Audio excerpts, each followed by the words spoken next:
పేరు వచ్చింది. మీ పేరు ఎత్తుకొని కాపాడుతున్నారని చెప్పి గతంలో మీరు గెలిచినప్పుడు కూడా అసలు బీఆర్ఎస్ సపోర్ట్తో గెలిచిందని రెండు పార్టీలు కూడా మీ మీదే ప్రధాన అలిగేషన్ చేస్తారు. అదే నేను రేవంత్ రెడ్డి ఏమంటాడంటే, రేవంత్ రెడ్డి రఘునందన్ రావుది గెలుపు కాదు, కాంగ్రెస్ వాళ్ళు కాదు, బీఆర్ఎస్ వాళ్ళు అందరి దగ్గర నుండి గెలిపించారు అంటారు. బీఆర్ఎస్ వాళ్ళు ఏమంటారు, కాంగ్రెస్ వాళ్ళు గెలిపించారు అంటారు.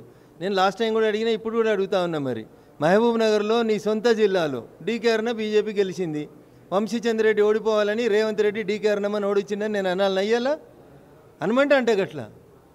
ఇలా ఎమ్మెల్సీ ఎన్నికలకు పోటీకి వచ్చేసరికి బావ బామ్మరిది నాయన అందరు ఉన్నటువంటి నియోజకవర్గంలో, ఆఖరికి మీ షెల్లె ఎంపీ ఉన్న నియోజకవర్గంలో, మీ షెల్లె ఎమ్మెల్సీ ఉన్నటువంటి నియోజకవర్గంలో కూడా ఎమ్మెల్సీ క్యాండిడేట్ను పెట్టక కాంగ్రెస్ వాళ్ళని గెలిపిద్దామని టీఆర్ఎస్ వాళ్ళు ప్రయత్నం చేసిర్రు. నోరున్నది కదా అని ఏది పడితే అది మాట్లాడితే ఎట్లయితుంది? మిమ్మల్ని అందరినీ కూడా నిలబెట్టి ఒంగోబెట్టి కొట్లాడి గెలిచి వచ్చిండు రఘునందన్ రావు భారతీయ జనతా పార్టీ ఎంపీగా మెదక్గా. కేసీఆర్ 4 సభలు పెట్టిండు, రేవంత్ రెడ్డి 4 సభలు పెట్టిండు. ఉత్త గెలవలే రఘునందన్ రావు. మెదక్ ప్రజల మీద విశ్వాసం ఉంచి గెలిపించారు.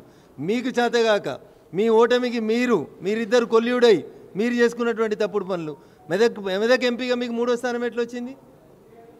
హరీష్ రావు రేవంత్ రెడ్డితో కాంప్రమైజ్ కాకపోతే టీఆర్ఎస్కి 3వ స్థానం ఎట్లా వచ్చింది? చెప్పమని ముందుగా వెళ్ళాలని. ఇట్లా మాట్లాడమంటే శ్రీధర్ అన్న, నేను వాళ్ళకంటే బాగా మాట్లాడతా, వాళ్ళకంటే మంచి భాషలో మాట్లాడతా. వాళ్ళు ఒకటి చెప్తే నేను 4 చెప్పగలుగుతాను. అందుకని రఘునందన్ రావు పేరు ఎత్తాలంటే కొంచెం ఒళ్ళు దగ్గర పెట్టుకొని మాట్లాడుకోవాలి. ఇట్లా మాట్లాడిండు కేటీఆర్ అనేటైనా మునుగోడు ఎలక్షన్స్ అప్పుడు సంబంధం లేకుండా. రఘునందన్ అనేటోడు భవిష్యత్తులో ఏ సభకు రాడు, దుబ్బాకలో గెలిచింది గెలిపోయినా, 1700 ఓట్లతోటి గెలిస్తే గెలిపోయినా అన్నాడు.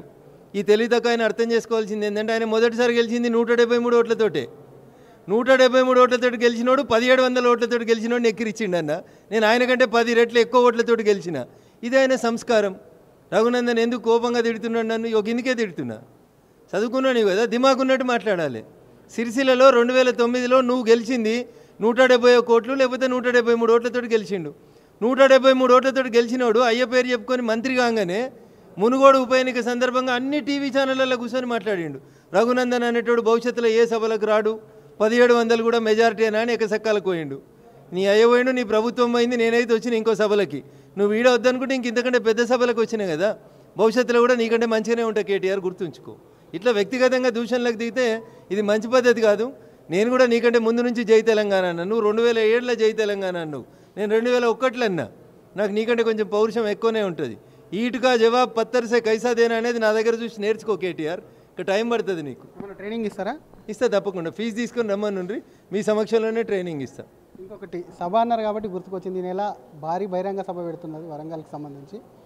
ఒక్కసారి కేసీఆర్ బయటికి వస్తాడు పెద్దపుల్ల, మళ్ళీ పార్టీ పుంజుకుంటుంది. బీఆర్ఎస్ లేదు, కాంగ్రెస్ లేదు, రాష్ట్రానికి ఏం చేయలేరు కాబట్టి డెఫినెట్గా మళ్ళీ పెద్ద ఆయన బయటకు వస్తే పార్టీ పుంజుకుంటుంది అనేది వాళ్ళు ఒక మాట తీసుకెళ్తున్నారు. 10 ఏళ్ళ కొలే దోసుకున్న పైసలు మస్తుగా ఉన్నాయి. మేము కూడా జనానికి చెప్తున్నాం, ఎండదెబ్బ అడగకుండా జాగ్రత్తగా చూసుకోండి.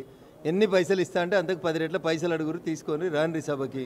సభలు ఈ దేశంలో అన్ని పార్టీల సభలు సక్సెస్ అవుతాయి. నీకు డౌట్ ఉంటే వాళ్ళు ఎన్ని ఖర్చు పెడతారో అని నాకు నేను అంతకంటే 10 మందిని ఎక్కువ తెచ్చి సభ సక్సెస్ చేసి చూపెడతాను. డబ్బులతోనే సభ నడిపిస్తారు. వాళ్ళకి అంతకంటే ఎక్కువ ఏముందా టీఆర్ఎస్కి? ఏముంది వాళ్ళ దగ్గర? ఎందుకు రావాలి వాళ్ళ దగ్గరికి? ఏమైనా అధికారంలో ఉన్నారని వస్తారా?